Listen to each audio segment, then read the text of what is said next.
A struggle for democracy in the streets of Nepal. After weeks of angry protest, Nepal's king fires his government and promises reform. But moments later, a new round of deadly violence as police open fire on 200,000 demonstrators. Welcome to the International Hour. I'm Dave Michaels at the CNN Center in Atlanta. More on the political shakeup and violence in Nepal shortly. And at CNN Center in Atlanta, I'm Bobby Batista. Our top story in Nepal, government forces fired on thousands of pro-democracy demonstrators today. At least 44 people were killed. Hospitals and witnesses in the capital of Kathmandu say at least 200 other people were wounded when police and soldiers fired on some 200,000 demonstrators. The shooting erupted as the angry demonstrators marched toward the palace of King Birendra. For weeks, Nepalese have protested the country's non-party political system. The violence today occurred shortly after King Birendra dismissed the government and promised talks with pro-democracy leaders. Opposition leaders rejected the offer and vowed to continue the fight for a multi-party political system.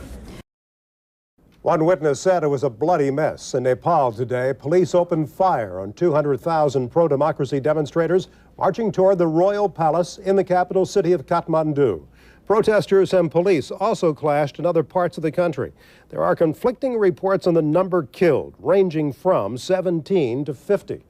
The violence occurred shortly after Nepal's king, Birendra, fired his government and promised talks with pro-democracy activists. He then named a new four-member cabinet. But Nepal's citizens fighting for democracy rejected the king's gestures and vowed to keep up their struggle. CNN's Mark Leff has some background on Nepal and the crisis there. Nepal is one of the world's most beautiful countries and one of the poorest. In the 60s, Westerners used to go there seeking enlightenment. Some still go seeking the challenge of climbing the world's highest mountains.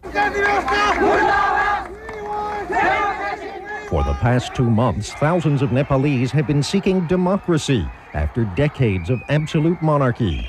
And the government in power until the king fired it Friday has responded by firing on crowds of demonstrators, killing or wounding hundreds and arresting thousands. To millions of people in Nepal, King Birendra is a god, the reincarnation of Vishnu.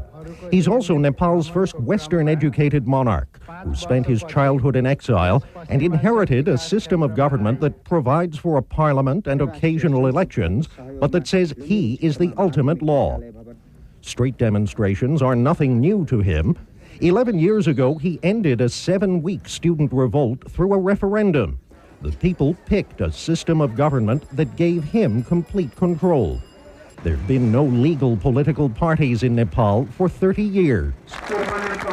But a rapidly growing opposition movement led by the Nepali Congress Party has been demanding democracy through a series of rallies and strikes, closing down many businesses in a nation already hit hard by an ongoing trade dispute with neighboring India. With slogans reminiscent of the democracy demonstrations in China a year ago, thousands of university students have joined the democracy demonstrations. Western observers charge the government has been using widespread torture to put down the protests. And they say it's been misusing U.S. government-funded cars and trucks to transport police and the people they arrest. The king now promises to have his new prime minister start talking to the opposition. But its response is that his promised reform doesn't go far enough. There was traditional dancing and celebration in Nepal when Crown Prince Dipendra came of age. But some traditions are dying. This man says police killed his boy during a recent demonstration. I used to think of the king as a god, he says. I don't believe that anymore.